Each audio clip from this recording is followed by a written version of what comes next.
Hi friends and followers, ఎలా ఉన్నారు?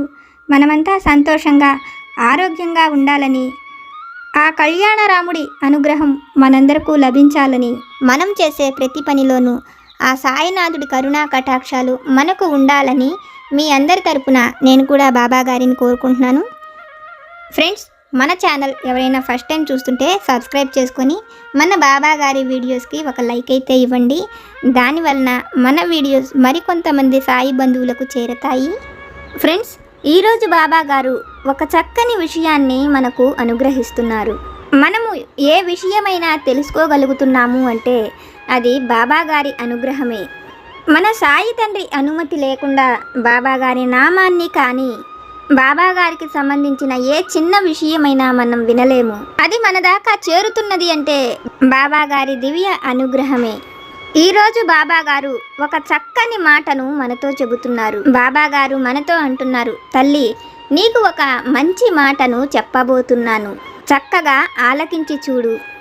బిడ్డ, నీ ప్రమేయం అనేది లేకుండానే నువ్వు ఒక పెద్ద సమస్యలోకి వెళ్ళావు. ఈ సమస్య నుండి నేను ఎలా బయటపడాలి సాయి, నాకు సహాయం చెయ్యండి బాబా అని పదే పదే అడుగుతున్నావు. అందుకనే ఈరోజు నీకు ఒక మంచి మాటను చెప్పబోతున్నాను. త్వరలోనే నువ్వు పడుతున్న ఈ కష్టం నుండి నిన్ను బయటపడవేస్తాను. అలాగే నీ కష్టానికి ప్రతిఫలంగా నువ్వు కోరుకున్న గొప్ప కానుకను కూడా పొందబోతున్నావు. ఇది అంతా కూడా కేవలం నీకు నాపై ఉన్న నమ్మకం వలనే జరుగుతుంది. ఇది నీ జీవితంలో జరిగే తీరవలసి ఉన్నది. ఇందులో ఏ అక్షర దోషము లేదు. కష్టానికి కూడా చివరలో వచ్చే ఫలితం సంతోషాన్ని, అద్భుతమైన ఫలితాన్ని కూడా ఇస్తుంది. నా మాటలు అక్షర సత్యం. నమ్మకంతో ఎదురు చూస్తున్న నువ్వు మంచి ఫలితాన్ని అందుకోబోతున్నావు తల్లి అని బాబా గారు మంచి ఆశీర్వాదాన్ని మనకు అనుగ్రహించారు. బాబా గారు మనకు చెప్పిన ఈ మాటలలోని పరమార్థాన్ని ఒక చిన్న కథ రూపంలో బాబా గారి అనుగ్రహంతో ఆ తండ్రి మాటలలోనే విని తెలుసుకునే ప్రయత్నం చేద్దాం. పూర్వం లింగవరం అనే గ్రామంలో గంగన్న అనే గాజుల వ్యాపారి ఉండేవాడు. అతనికి తను ఉండే ఇల్లు తప్ప మరే ఏ ఆస్తి కూడా లేదు. గంగన్న తాతల తరాల నుంచి గాజులు చేసి అమ్మటం తప్ప అతనికి మరి ఏ వృత్తి కూడా రాదు. గాజుల వ్యాపారం చేసే గంగన్నకు ఇద్దరు చిన్న చిన్న పిల్లలు కూడా ఉంటారు.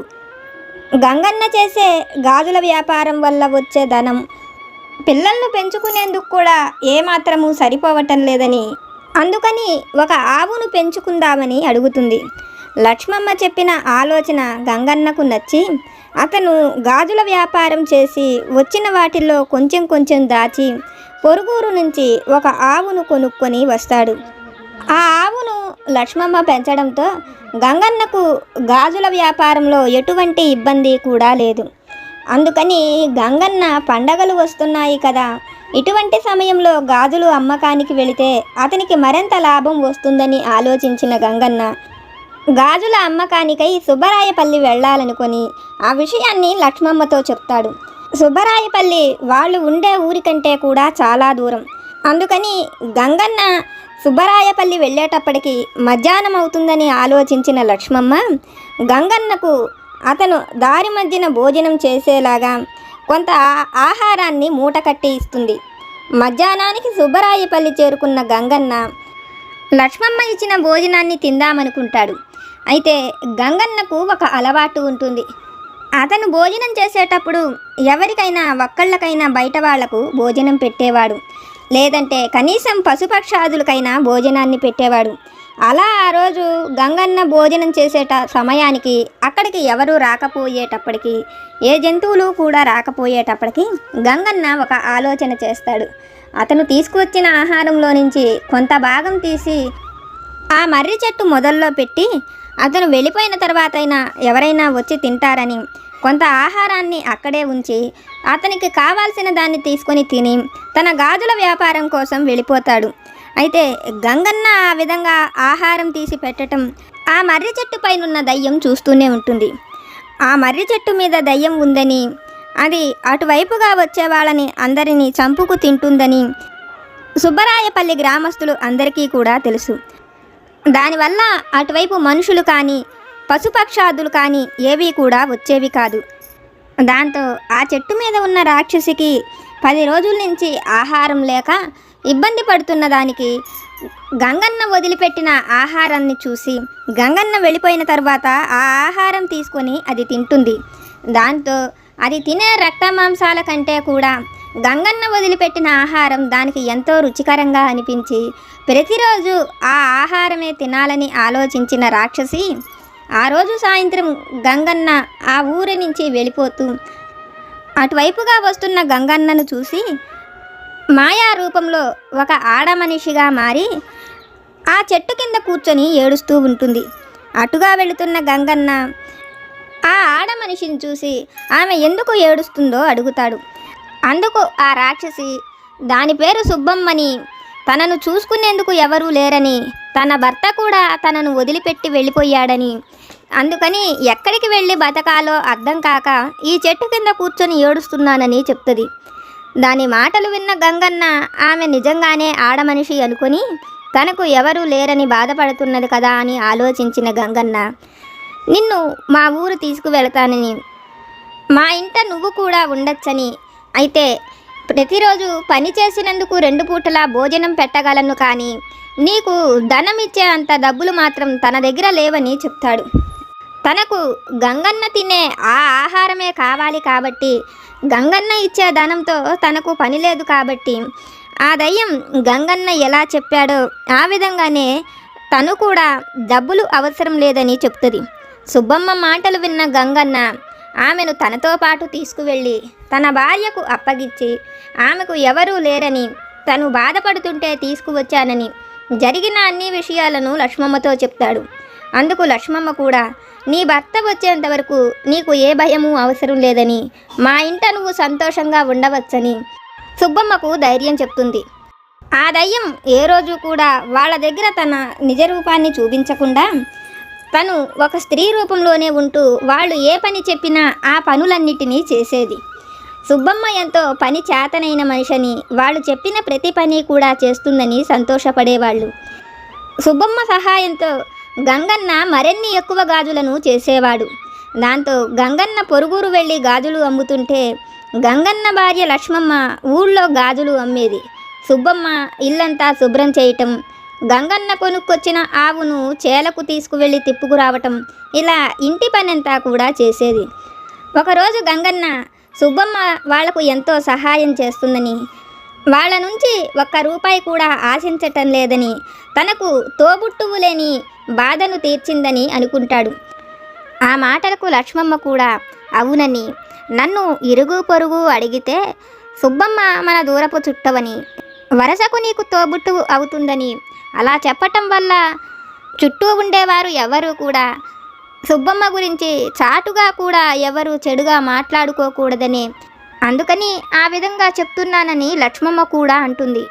ఈ విషయాలన్నిటినీ చాటు నుంచి వింటున్న సుబ్బమ్మ రూపంలో ఉన్న దయ్యం సంతోషిస్తూ వాళ్ళు తన పైన ఎంతో ప్రేమను చూపిస్తున్నారని, తన విషయమై ఎవరు చెడుగా ఆలోచించకూడదని, వాళ్ళు ఎంతో గొప్పగా అనుకుంటున్నారని, వాళ్ళు తన గురించి ఎలా ఆలోచిస్తున్నారో అలాగే వాళ్లకు కూడా ఎటువంటి కష్టము రాకూడదని, దేవుడు తనకు ఒక మంచి కుటుంబాన్ని ఇచ్చాడని సంతోషిస్తుంది. ఒకరోజు గంగన్న గాజుల వ్యాపారమై పొరుగురు వెళ్ళి అతను ఇంటికి వచ్చేటప్పటికి నడిరాత్రి అవుతుంది. ఇంట్లో లక్ష్మమ్మ, సుబ్బమ్మ, గంగన్న పిల్లలు అందరూ కూడా తలుపులు వేసుకొని నిద్రపోతూ ఉంటారు. ఆ సమయంలో గంగన్న వచ్చి తలుపులు కొట్టేటప్పటికి నిద్రమత్తులో ఉన్న లక్ష్మమ్మ సుబ్బమ్మతో, సుబ్బమ్మ ఆయన వచ్చారు, తలుపు నువ్వు తీయని చెప్తుంది. అయితే తను నిద్రమత్తులో ఉన్న చుట్టూ జరుగుతున్న విషయాలను చూస్తూనే ఉంటుంది. సుబ్బమ్మ లక్ష్మమ్మ కంటే కూడా ఎక్కువ నిద్రమత్తులో ఉండి తను మానవ రూపంలో ఉన్న దయ్యమన్న విషయాన్ని మర్చిపోయి లక్ష్మమ్మ తలుపు తీయమన్న విషయమే గుర్తుపెట్టుకొని, లక్ష్మమ్మ తలుపు తీయమన్నది కదా, తను ఏ పని చెప్పినా మనం చెయ్యాలి కదా అన్న ఆలోచనతో తను పడుకున్న దగ్గర నుంచే తన చేతిని తలుపు వరకు బారగా జాపుతుంది. అది చూస్తున్న లక్ష్మమ్మకు ఒళ్ళంతా చెమటలు పట్టేసి ఆ సమయానికి పెద్దగా అరిస్తే సుబ్బమ్మ లేచి మరేమైనా చేస్తుందనే ఆలోచనతో ఆ విషయాలు వేటిని కూడా భర్తకు చెప్పదు. మరుసటి రోజు పొద్దున గంగన్నతో ఆ విషయాలను చెప్తుంది. గంగన్న కూడా, మీరిద్దరూ పడుకున్న దగ్గరే ఉన్నారు, పిల్లలు కూడా పడుకున్న దగ్గరే ఉన్నారు, కానీ తలుపెవరు తీశారా అనే అనుమానం నాకు కూడా కలిగింది. అయితే నువ్వు చెప్పినట్లు సుబ్బమ్మ దయ్యమా కాదా అన్న విషయాన్ని తెలుసుకునేని. అప్పుడు మనం సుబ్బమ్మను ఎలా బయటకు పంపాలో ఆలోచిద్దామని లక్ష్మమ్మతో చెప్తాడు. ఇంకా గంగన్న సుబ్బమ్మ దయ్యమా కాదా అని తెలుసుకోవడం కోసం గంగన్న సుబ్బమ్మతో తన ఇంటి చుట్టూతా ఒక పెద్ద ఇటుకల గోడను నిర్మించాలని, దానిలో చెట్లను పెంచాలని అనుకుంటున్నానని సుబ్బమ్మతో చెప్తాడు. ఆ గోడ కూడా 10 రోజుల్లో నిర్మించాలని చెప్తాడు. మామూలుగా ఒక గోడను కట్టాలంటే నెల రోజులు సమయం పడుతుందని గంగన్నకు తెలుసు. అయితే ఈ విషయాలు ఏవీ తెలియని సుబ్బమ్మ గంగన్న ఏమి చెప్పాడో ఆ విధంగానే చేస్తానని చెరువుకు వెళ్ళి మట్టిని తీసుకువచ్చి ఆ మట్టి అంతటిని ఆరబెట్టి వాటిని ఇటుకలుగా చేసి ఆ పచ్చిటుకలన్నిటినీ కూడా కాల్చి వాటన్నిటితోనూ 10 రోజుల కల్లా గోడను కడుతుంది. అది చూసిన గంగన్న ఆశ్చర్యపోతాడు. సుబ్బమ్మ మామూలు మనిషి కాదని గంగన్నకు అర్థమవుతుంది. అయితే ఇంట్లో ఉండాలంటే, సుబ్బమ్మను చూడాలంటే భయపడుతున్న లక్ష్మమ్మ గాజుల వ్యాపారం కోసం బయటకు వెళ్ళిపోతున్నానని, తను బయటకు వెళ్ళి ఆ నోట ఈ నోట తన ఇంట్లో ఉన్నది మనిషి కాదని, తన భర్తకు ఆమె ఏ రకపు చుట్టము కూడా కాదని, తను దయ్యమని, జరిగిన అన్ని విషయాలను తనకు తెలిసిన వాళ్ళందరికీ కూడా చెప్తూ ఉంటుంది. లక్ష్మమ్మ చెప్పిన మాటలు నిజమా కాదా అని చుట్టుపక్కల వాళ్ళు ఆ విషయాలను తెలుసుకోవడం కోసం సుబ్బమ్మతో, గంగన్న చెప్పినట్లుగా చక్కగా గోడను కట్టావు, అయితే గంగన్న ఇక్కడ చెట్లను పెంచాలని చెప్పాడు కదా, దానికోసం పెద్ద పెద్ద చెట్లయితే కావలసి ఉంటుందని సుబ్బమ్మతో చెప్తారు. సుబ్బమ్మకు వాళ్ళంతా కూడా ఏ ఆలోచనతో అటువంటి మాటలు చెప్తున్నారో తెలియక వాళ్ళు చెప్పినట్లుగా సుబ్బమ్మ వెళ్ళి పెద్ద పెద్ద చెట్లను తీసుకువచ్చి దొడ్డి నిండా పెడుతుంది. అది చూసిన గంగన్నకు చుట్టుపక్కల ఉండేవారికి కూడా సుబ్బమ్మ దయ్యమని అర్థమయ్యిందని, అది తెలుసుకోవడం కోసమే అందరూ ఈ విధంగా చేశారని, ఇప్పుడు సుబ్బమ్మను ఏం చేస్తారోనని భయపడుతూ ఉంటారు. అయితే సుబ్బమ్మ దయ్యం కాబట్టి తనను ఏమీ చెయ్యలేమని ఆ ఊరు వాళ్ళు అనుకొని ఆ దయ్యాన్ని తీసుకువచ్చింది గంగన్నే కాబట్టి సుబ్బమ్మను ఊరి నుంచి పంపించేయాలి, లేకపోతే గంగన్ననైనా ఆ ఊరి నుంచి పంపించేయాలని అనుకొని పగలు ఈ విషయాలను మాట్లాడాలంటే సుబ్బమ్మ మెలకువగానే ఇల్లంతా తిరుగుతూ ఉంటుందని, రాత్రిపూట తను నిద్రలోకి వెళ్ళినప్పుడు తను చుట్టూ జరిగే ఏ విషయాలను పట్టించుకోదని, అలాంటి సమయంలోనే లక్ష్మమ్మ సుబ్బమ్మ దయ్యమని కనిపెట్టిందని, అందుకోసం మనం కూడా రాత్రిపూట వెళ్ళి గంగన్నతో ఈ విషయాలను మాట్లాడాలనుకున్న ఇరుగు పొరుగు వాళ్ళు రాత్రిపూట వాళ్ళు నిద్రపోతున్న సమయంలో గంగన్న దగ్గరకు వెళ్ళి గంగన్నను పిలుస్తారు. గంగన్న బయటకు వచ్చి వాళ్ళు ఎందుకు పిలిచారని అడిగినప్పుడు, నీ ఇంట ఉన్న సుబ్బమ్మ నీ చెల్లి కాదని, ఆమె దయ్యమని మా అందరికీ తెలుసని, ఆమెను నీతో ఉంచుకోవటం మీకు ఎంతైనా ప్రమాదకరమని ఆమెను ఇంటి నుంచి పంపించమని చెప్తారు. ఆ మాటలు విన్న గంగన్న కూడా తనను ఎలా పంపించాలో తనకు అర్థం కావటం లేదని చెప్తాడు. అందుకు ఆ ఊళ్ళో కొంతమంది, మన ఊరి చివరన ఉన్న భూత వైద్యుడు మంత్రాల మరిడయ్యకు ఇటువంటి గట్టి దయ్యాలను ఎలా లొంగ తీసుకోవాలో ఆ విషయాలన్నీ అతనికి తెలుసని అతని సహాయం పొందమని చెప్తారు. అయితే సుబ్బమ్మ ఎవరికి హాని చేసేది కాదని, అలా చేసేదైతే ఈపాటికే తన భార్య బిడ్డల్ని చంపి ఉండవలసి ఉంటుందని, అతను అర్ధరాత్రి ఇంట్లో లేని సమయంలో కూడా ఆమె వాళ్ళని ఏమీ చెయ్యలేదని, తను దయ్యమైనప్పటికీ మనిషిలాగా ఎంతో మానవత్వంగా ఆలోచిస్తుందని, అందుకోసం సుబ్బమ్మకు హాని కలిగే పని ఏమీ చెయ్యలేనని, సుబ్బమ్మను ఎలాగోలాగో నచ్చ చెప్పి పంపించేస్తానని వాళ్ళందరినీ అక్కడ నుంచి వెళ్ళిపోమని చెప్తారు. అయితే ఈ మాటలన్నీ కూడా చాటు నుంచి సుబ్బమ్మ వింటూనే ఉంటుంది.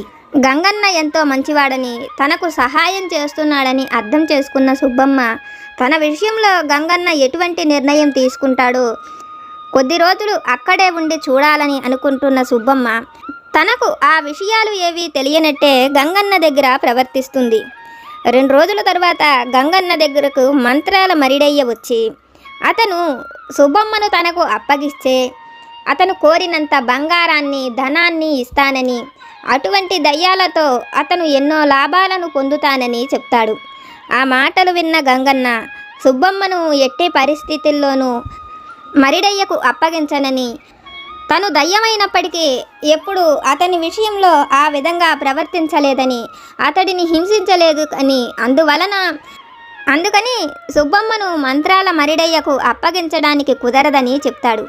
ఆ మాటలు విన్న మరిడయ్యకు సుబ్బమ్మను అతను ఎలా లొంగ తీసుకోవాలో, ఆ దయ్యాన్ని తన ఆధీనంలోకి ఎలా తెచ్చుకోవాలో తనకు తెలుసని, నీ అంతటా నువ్వుగా తీసుకువస్తే నేను నిన్ను ఏమీ చెయ్యనని, అలా తెచ్చివ్వకపోతే ఈ అమావాస్యలోపు సుబ్బమ్మను ఎలా నా ఆధీనంలోకి తెచ్చుకోవాలో, ఆ తర్వాత నీకు ఎలా బుద్ధి తీసుకురావాలో నాకు తెలుసని గంగన్నను బెదిరిస్తాడు. అయితే ఇవి అన్నీ చాటు నుంచి వింటున్న సుబ్బమ్మ, మరిడయ్య వెళ్ళిపోయిన తర్వాత సుబ్బమ్మ గంగన్నతో, గంగన్న, నేను మనిషిని అనుకునే ఇంటికి తెచ్చుకున్నావు, కానీ నేను దయ్యమని తెలిసిన తరువాత కూడా నువ్వు నన్ను ఏ రోజు అలా చూడలేదని, మనుషులు ఎలా ఉండాలో నిన్ను చూశాకే నాకు అర్థమయ్యిందని, నేను నీ దగ్గరకు రావడం వల్లనే నీకు ఇటువంటి కష్టాలు కలిగాయని, నేను ఇంకా నీతోనే ఉంటే నీ సమస్యలు ఎక్కువైపోతాయని, అందుకని నేను వెళ్ళిపోతున్నానని, అయితే నేను వెళ్ళిపోయినప్పటికీ ఆ మంత్రాల మరిడయ్య నన్ను నువ్వు అతనికి అప్పగించలేదన్న కోపంతో నీకు ఎటువంటి హాని అయినా చెయ్యవచ్చని, అందువలన నువ్వు ఇక్కడ ఉండవద్దని, నేను నీకు కనబడిన చెట్టు కింద మర్రి చెట్టు తొర్రలో నన్ను ఇంతకు ముందు చూసి ఎంతోమంది బెదిరి పారిపోయేటప్పుడు వాళ్ళ వెండి బంగారాలను సహితం వదిలి పారిపోయారని, ఆ వెండి బంగారాలన్నిటినీ కూడా నేను ఆ మర్రి చెట్టు తొర్రలో ఉంచానని, ఇప్పటి వరకు నన్ను ఎంతో ప్రేమగా చూసుకున్న నీ కుటుంబమే అక్కడకు వెళ్ళి ఆ వెండి బంగారాలను తీసుకోమని, సుబ్బరాయపల్లిలో ఉన్న నా ఇంటిని కూడా నువ్వే తీసుకోమని, అది నేను నా వాళ్ళ కోసం ఉంచానని, ఇన్ని రోజులు నన్ను ఎంతో ప్రేమగా నా తోబుట్టువుగా నువ్వు చూసుకున్నందుకు నా ఇంటిని కూడా నువ్వే తీసుకోమని, ఆ ఇంటికి సంబంధించిన వివరాలు అన్నిటినీ కూడా గంగన్నతో చెప్పి నువ్వు ఈరోజే ఇక్కడ నుంచి వెళ్ళిపోమని, నేను ఈ మనుషులకు దూరంగా హిమాలయ పర్వతాలలోకి వెళ్ళి అక్కడ దైవాన్ని ఆరాధిస్తూ ఆ దైవంలో ఐక్యమైపోతానని, నేను ఎక్కడికి వెళ్ళాలో, మోక్షాన్ని ఎలా పొందాలో కూడా నీ దగ్గరికి రావటం వల్లే ఆ దైవం నాకు తెలిసేలాగా చేశాడని, నేను ఇంకా ఇక్కడే ఉంటే కనుక నువ్వు చెప్పినట్లే ఆ మరిడయ్య లాంటి వాళ్ళు నన్ను స్వార్థానికి ఉపయోగించుకుంటారని, నేను నీ దగ్గరకు రావటం వల్లే నా జీవితానికి ఏది కావాలో అది తెలుసుకున్నానని, అందువలన ఇక్కడి నుంచి వెళ్ళిపోతున్నానని సుబ్బమ్మ అక్కడి నుంచి మాయమై వెళ్ళిపోతుంది. అది అంతా చూస్తున్న లక్ష్మమ్మ సుబ్బమ్మ దయ్యమైనప్పటికీ ఆమె ఎవరికి ఏ హాని చెయ్యలేదని, ఇంకా తన వల్ల వాళ్ళ కుటుంబానికి కష్టం కలుగుతున్నదని తెలుసుకొని సుబ్బమ్మ అక్కడి నుంచి వెళ్ళిపోతూ కూడా వాళ్లకు ఎంతో సహాయం చేసిందని, సుబ్బమ్మ తలుచుకొని ఉంటే వాళ్ళను ఎప్పుడో చంపేసేదని, అయితే ఆ దయ్యం కోసం ఆ మరిడయ్య కానీ సుబ్బమ్మ మీద భయంతో ఆ ఊరి వాళ్ళు కానీ వాళ్లకు హాని కలిగిస్తారని సుబ్బమ్మ చెప్పినట్లుగా ఆ ఊరి నుంచి సుబ్బరాయపల్లి వెళ్ళి సుబ్బమ్మ దాచిపెట్టిన బంగారాన్ని తీసుకొని గంగన్న ఆ గ్రామంలో గొప్ప గాజుల వ్యాపారిగా మారతాడు. తల్లి, ఇది విన్న నీకు నేనేమి చెప్పాలనుకుంటున్నానో అర్థమైంది కదా.